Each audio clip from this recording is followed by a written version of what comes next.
Ever wondered about the true story behind Christmas? It's more than just twinkling lights and festive songs.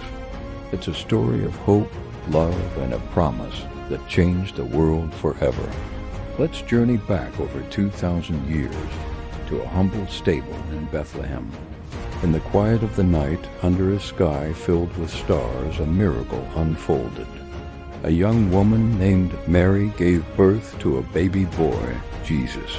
This wasn't just any birth. Angels appeared to shepherds in the fields, proclaiming news of great joy. A Savior had been born. Far away, wise men saw a special star and traveled for months, bearing gifts of gold, frankincense, and myrrh to honor the newborn king. This tiny baby, born in the simplest of places, held the promise of hope for all humanity. As Jesus grew, he was filled with wisdom and grace. He wasn't a king who lived in a palace. He was a carpenter's son who walked among the people. He healed the sick, made the blind see, and fed thousands with just a few loaves and fishes. His teachings were radical. He spoke of loving your neighbor, forgiving those who wrong you, and having faith like a child. He chose 12 ordinary men, fishermen and tax collectors, to be his closest disciples. He taught them about a new kingdom, one not of this world, but a kingdom of love and righteousness in the hearts of people. Crowds followed him everywhere, drawn by his words of life and his acts of compassion. He calmed storms with a single command and brought comfort to the brokenhearted. He showed people a new way to live, a life connected to God, filled with purpose and meaning. But his message of truth and love also stirred opposition. The powerful leaders of the time felt threatened by his influence and the devotion of the people. They saw him not as a savior, but as a troublemaker. The week we now call Holy Week began with Jesus riding into Jerusalem on a donkey. The crowds welcomed him like a king, waving palm branches and shouting, "Hosanna!" They hoped he would be the political hero to free them from oppression. But Jesus' mission was much deeper. He shared a final meal with his disciples, what we call the Last Supper. He broke bread and shared wine, telling them this was his body and blood, a symbol of the sacrifice he was about to make for them, for all of us. That same night, he was betrayed by one of his own and arrested. He faced an unjust trial, was mocked, and sentenced to the cruelest form of execution, crucifixion. He carried his own heavy wooden cross through the streets, up a hill called Golgotha. There he was nailed to the cross between two criminals.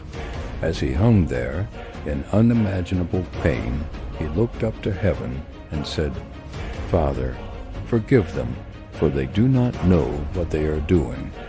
With his last breath, he committed his spirit to God. Darkness covered the land. It seemed like all hope was lost. His followers were devastated. They took his body down and laid it in a borrowed tomb, sealing it with a massive stone. Their hopes and dreams were buried with him. They hid in fear, their leader gone, their future uncertain. The story could have ended there, a tragic tale of a good man crushed by the world. But this wasn't the end. It was the beginning of the greatest miracle. On the third day, a Sunday morning, some of the women who followed Jesus went to the tomb to anoint his body. But when they arrived, they were met with an astonishing sight. The huge stone was rolled away, and the tomb was empty. Two angels appeared in dazzling light and asked them, "Why do you look for the living among the dead? He is not here. He has risen." Overjoyed and bewildered, they ran to tell the disciples. At first, the men didn't believe it. It seemed too good to be true. But then Jesus himself appeared to them, not as a ghost, but in his resurrected body. He showed them the wounds in his hands and his side. He ate with them, talked with them, and filled their hearts with a peace they had never known. The fear they felt was replaced by overwhelming joy and unshakable faith. For the next 40 days, Jesus appeared to many of his followers, over 500 at one time, proving that he had truly conquered death. He comforted them and gave them their great mission to go into all the world and share this good news.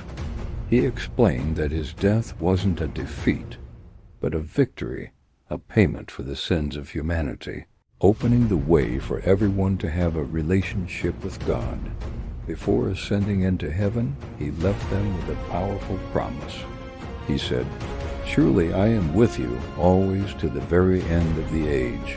This is the promise we hold on to today, the promise that we are never alone. The same power that raised Jesus from the dead is available to us to bring new life, healing, and hope into our own stories. So this Christmas, as we gather with family and friends, let's remember the full story. It starts with a baby in a manger, but it leads to an empty tomb. It's a story of God's incredible love for us. A love so great that he gave his one and only Son. The birth of Jesus is the beginning of a story of redemption and victory that echoes through eternity. It's the ultimate message of hope, that light shines in the darkness and life always triumphs over death. That's the reason for the season. It's a celebration of life, love, and a promise kept.